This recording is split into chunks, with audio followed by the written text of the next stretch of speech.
Jo, brabi moje, dobrodošli nazaj v tvoji, moji, naši najljubši rubriki in to je Kdo tu koga jebe. Malo sem nabiral material, da se mi nekaj nabere, da lahko posnamem video tako kot treba. Material se nabiral sam, to se smo nisi rado truditi, samo se prijaviš na Facebook. Aha, ta je rekel to, aha, ta je objavil to, super, evo material. Včasih se vprašam, kdo dela te ukrepe, to kot da delajo ljudje, kot da so ljudje s posebnimi potrebami, ki ne razumejo situacije in pač po lastni presoji, ki ni lih zdrava, če lahko tako rečem. Ugasnejo avtopralnice, zaprejo fitnese, a pustijo, da lahko grem jaz v trgovino in šlatam vse makarone, ki primem, pogledam, če so veganski, pogledam to, dam nazaj, še en gospod, prije za mano eden, ki si ni 10 let umil roke, isto embalažo prime in pogleda gospa prime to embalažo po vsem tem, kar smo mi šlatali in dobi virus. A tam je ena avtopralnica, kjer je 10 ljudi na dan je sporna. Fitness je že pred virusom, kjer je strogo pravilo, ko ti zapustiš določeno aparaturo, jo lepo obrišeš in tudi razkužiš. Razkužila so že takrat, stari bila, ko sploh virusa ni bilo. In koliko sem shodil v fitness in se spremljal, ljudje so to redno pobrisali. A kdo ti makarone popuca, embalažo, kdo? Noben. Se pravi, jaz imam lepo koronavirus, prijem, prešlatam, fuknem nazaj, une makarone prime en človek, evo, dobil je virus. Stari, kdo tu koga jebe? V trgovini šlatamo vse živo. To ni problem. Ne, avtopravlnica tukaj je veliko, govorijo, veliko stikov, veliko se tika, veliko se šlata. Človek na dan ti prije 5 ljudi oprati avto 10. In pol je še ena smešna stvar, zdaj so nam zaprli vse, ne? In potem malo pred prazniki logično so odprli določene trgovine, se vejo, da se malo bolj potroši denar. Teddy je senzacija, to trgovino jaz ne moram videti. Še ko gremo v to trgovino, grem vedno z muko. Evo, to je iz Teddyja. To je bila vrsta stari, tisti, ki ste iz Šentjurja, od vhoda do kebaba je bila vrsta. Če stojimo v vrsti, kjer je 30 ljudi, pred mano eden, za mano eden, 10 ljudi pred mano, 10 ljudi za mano, oni si piha nos, oni kašlja, to gre vse po luftu, oni nima maske, oni si jo da dol, oni govori, pljuva. Medtem ko pa jaz sedim v gostilni za svojo mizo sam in medtem ko je prvi od mene 3 metre stran, ampak ne smem. Se pravi, v Teddy lahko grem stati v vrsto na mraz, uni se bo prehladil, ta za mano smrka, uni kašlja, uni 10 je kašljal do mene, uni tam zadaj neki govori, vse špricajo njegove bakterije po luftu, uni nima maske, jaz si dam slučajno masko dol, ker se mi je ne da met v vrsti, a v gostilni, pa kjer sedim sam za svojo mizo, kjer sem od vseh 3 metre stran, pa ne smem biti. Kdo tu koga jebe, stari? Enako je cerkev. Lahko greš v cerkev zdaj za te praznike, seveda, ampak na toliko kvadratnih metrov lahko sedi 1-2. Kje je razlika, če jaz sedim v kafani ali sedim v cerkvi 3 metre od prvega? Kje je razlika, da jaz sedim v kafani sam ali v cerkvi sam? Ampak ja, cerkev je, dajte dinarčke, ne? Dejte dinarčke. In to je problem. In isto je s fitnessom in z vsem. Večja možnost je, da jaz fašam, tudi da se prehladim, da zbolim, kakršenkoli virus stari v neki vrsti zunaj, kjer je 20 ljudi v vrsti, kot da jaz sedim sam. Prejo nam vse trgovine, pa valjda se je zgodil naval, stari. Zakaj to logično ne pomislijo? Če bi oni pustili vse trgovine odprte, ja, okej, se bi se več ljudi hodilo. Ljudje kljub temu hodijo v trgovine. Zdaj so kar nekaj odprli, valjda je bil naval, ker so vsi navalili, ker rabijo nujno božične servetke iz Teddyja. Če bi pa oni pustili, da je to odprto, bi ljudje spotoma kupovali in navala takega ne bi bilo. Tudi jaz, ko grem v trgovino, ni da jaz stojim zraven človeka, tako in gledam, kaj kupuje. Tudi ko virusa ni bilo, sem vedno držal neko distanco, ker verjetno ne je bilo vsakemu prijetno, da sem jaz tako.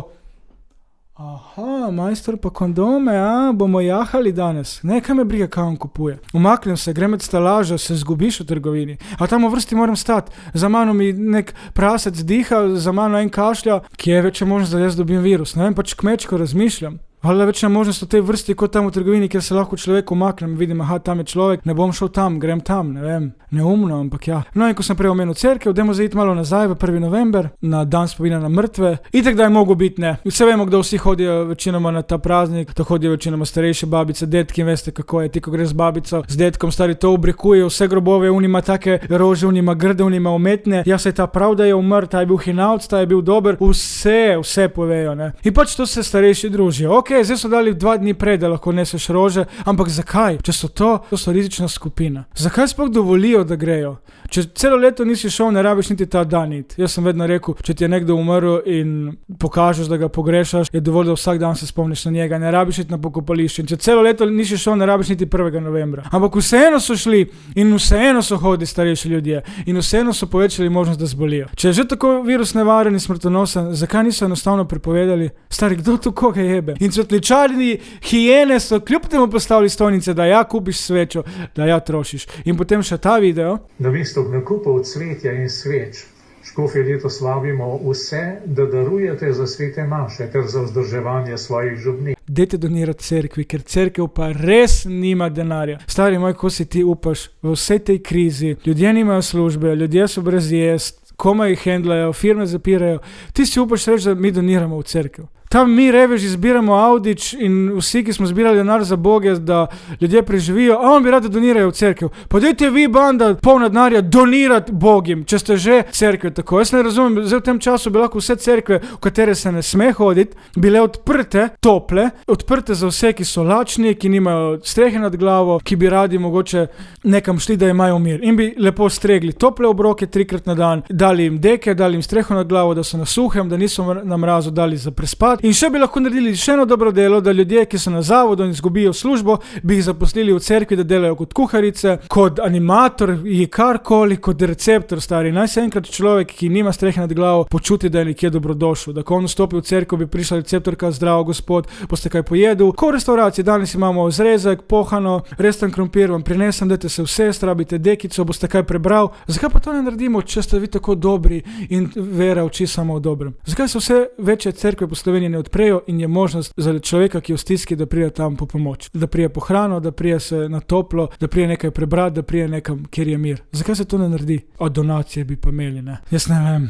Bogi ljudje, ki donirajo to cerkev. Par dni nazaj je mojemu prijatelju umrla babica, imela je raka in ko je dobil on papir, ki so zahtevali obdukcijo, da če se slučajno lahko rak ponovi v familiji, če je to dedno in tako naprej, da pač mogoče preprečijo oziroma zaradi preventive. In na obdukciji piše, da je babica umrla zaradi virusa. Pa to ni neka izmišljotina, to je moj prijatelj, mu verjamem, vse je črno na belem. Nisem rekel, čakaj, ti meni to zabavaš, ali to je res. Je rekel, ja, res je. In zdravnik, ko so povedali izvid obdukcije, je rekel, ne morem verjeti, da so kaj takega napisali. Kdo tu koga jebe, stari? Pa to je totalno nespoštovanje do človeka in do svojcev. Človek je umrl, lahko vsaj dostojno umre v miru, pa stari, kdo tu koga jebe? In zato tukaj ta video. Torej, vsakemu, ki danes umre, ali pa 95% tistih, ki danes umrejo, ne glede na to, da umre morda tudi kot posledico raka, pa ima zraven covida, se pripiše, da je umrl zaradi covida. Kdorkoli umre za rakom in to oni pripišejo covid. Starima, koga vi jebete? In pol nas strašijo in Boge starejše strašijo, da se še bolj zapirajo, še bolj so v stresu.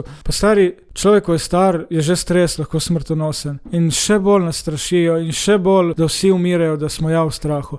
Prestrašiti človeka je nekaj najlažjega. Ne vem sploh, če bi lahko trezno razmišljal, da se moji babici, da umre in da to napišejo. Ne morem verjeti, kaj si upajo delati nam revežem. Vse kaj pa smo drugo. Gremo naprej, gremo na malo bolj vesele stvari, gremo na našega Pahorja. Slovenija tone, Slovenija je v kaosu, Slovenija se potaplja, gospodarska kriza, a Pahor objavlja, kako reže božično žito, stari moj. Pa njegov, ko greš na od Pahorja profil, tako da greš na profil od nekega trola, Pero Martič, Gojko Ajkola in te. Pa kje si ti upaš v tej krizi nekaj takega objaviti? Pa kaj si blesal človek? Kje je tu spoštovanje do državljanov, da to kdorkoli objavi, kdorkoli od nas, to je bilo normalno. Ma ne more predsednik države to objaviti, ki bi mogel biti nek vzgled, neka avtoriteta. A ti pa objavi, ko reže božično žito, stari. Pa to 10-letni Froc ne bi objavil, sploh na tak način, kot je on objavil. In potem se ti vprašaš, poleg kdo tu koga jebe, pa kje jaz živim? Kdo je moj predsednik? Itak je on ena navadna lutka, ampak vseeno. Pa nam se države smejijo. In pol tam nek privatnik se ubija ali neki in pol prije domov in vidi Pahorja, reže božično žito. Mati moja, to nas jebijo prav na suho vsi. Pahor ima ogromno materijala. Tukaj je ta knjiga, ki jo bere Luka nosi masko, spet totalno norčevanje iz nas državljanov. In ta knjiga je plod 17-letnega fanta oziroma gimnazijec, se mi zdi gimnazija Celje. In tu sem se spet vprašal, vse sem jim napisal tudi. Oni to knjigo prodajo, ne vem, neki paketi so od 17 € do 30. In oni pišejo na svojem Facebook page, ja, kako bomo pomagali otrokom, če kupimo to knjigo. Mislim, da knjiga govori o tem, da otrok lažje razume, zakaj mora nositi masko, nekaj takega. Da dajmo kupiti, bi radi otrokom pomagali. Kako pomagali? Ti bi rad zaslužil, oziroma vse to ni ta fant nič kriv, to je gimnazija zadaj. Ampak me preseneča, da gimnazija Celje uči take stvari svoje dijake, ne vem, da izkoristiš krizo za zaslužek. Stari, pa kako učite to otroke? Pa gimnazija ste, pa niste neka kavbojska šola v Teksasu, stari. Gimnazija. Uči, da si pohlepen in služiš denar na račun stiske, na račun krize. In ja, če bi radi pomagali otrokom, pa dajte to knjigo zastonj, ali pa dajte naredite letak, ki vas stane manj, in pete po večjih mestih v Sloveniji in delite letak staršem. Vse zdaj boste rekli, ja se ti si tudi Jan zaslužil neki denarja s temi videi, ko si delal dobrodelno akcijo. Vse, kar sem zaslužil, sem tudi doniral s temi videi, ni da sem zaslužil, po moje 30 € bom zaslužil v 2 mesecih.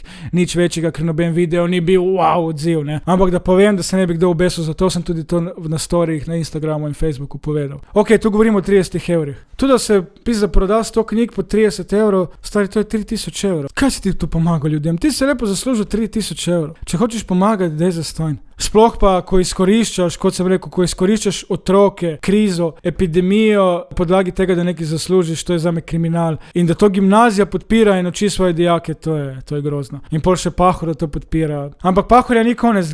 To je naslednja fotka. Stari, tukaj kolika, tu je isti kot moj fotor. Če pogledamo mojega fotora iz profila in Borut Pahorja, stari je enaka sta. Ampak dajmo mi pogledati, kot ti plika. Primer. Poglejte, kako ima kabel. Zdaj da je tu kabel. Tip ima kabel tako na drugo stran, tako in lika. Stari, kako lahko likaš, če imaš kabel tu? A ni logično, da daš kabel na to stran in likaš? Ne razumem. Mislim, jaz ne vem, ali on to pozira samo za fotko, ali ta človek res glumi, ali nas jebe v glavo. Pa dajte pogledati tu in majico. Preparela, strgana. Ne mi reči, da predsednik nima, da si kupijo eno novo majico. Kaj zberemo? No, daj mi na PayPal nakaži, da mu kupimo novo majico, da ne bo cel preparel likal. Kdo tu koga jebe?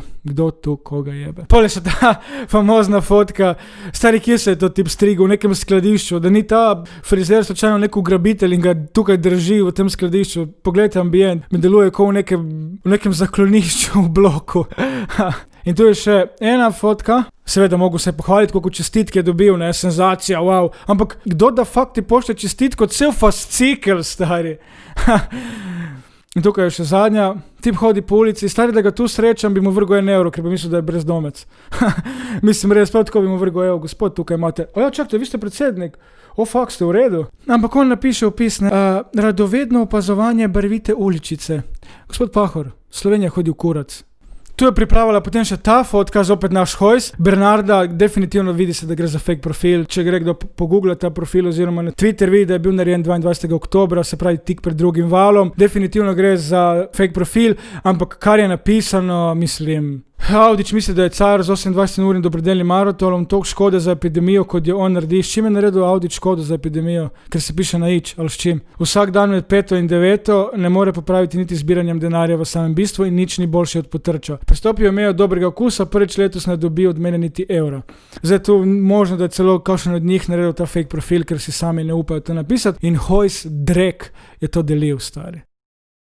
Tam ljudje zbiramo denar, reveži, pomagamo revežu. Ni da ni kaj delamo, da zberemo onih par stranih evrov, oni so zbrali 1 milijon evrov, ki bo šlo, vem, da bo šlo ljudem, ki rabijo te pare, a oni tu po Twitterih glumijo neke gangsterji. In tip to deli, Hojs, nekdo, ki vodi državo, ki daja ukrepe. In pol si vprašaš, kdo tu koga jebe. Nekdo, ki je zbral denar in pomagal bogim in to grejo še skurcati, stari. Skurcaš nekoga, ki bo šel pomagati. Stari, koliko si to pokvarjen in zloben. Me zanima, če kdo od teh seron kaj doniral, po moje nič. Ampak ja, grejmo nos, zato ker en mali človek, kot je Denis Audić, je sposoben zbrati 1 milijon evrov, medtem ko oni seron niso niti sposobni dati neko upanje ljudem, ne, oziroma lih obratno.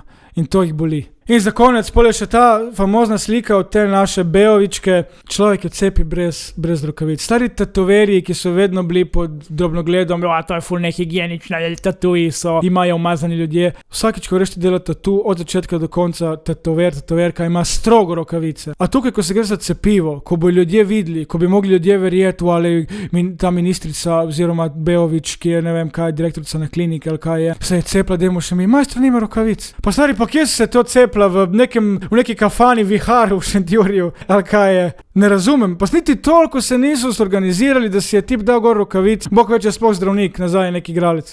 In pol so tetoverji in fitneseri krivi, ker se tam virus širi. Pa tu se širi virus, majmon in rokavice ni bil sposoben dati gor. Niti za fotko ni pomislil. Kdo tu koga jebe, stari? Dragi moji, to je to, hvala za ogled, upam, da ste se zabavali, jaz upam, da pridejo boljši časi, ker to je noro. Čau!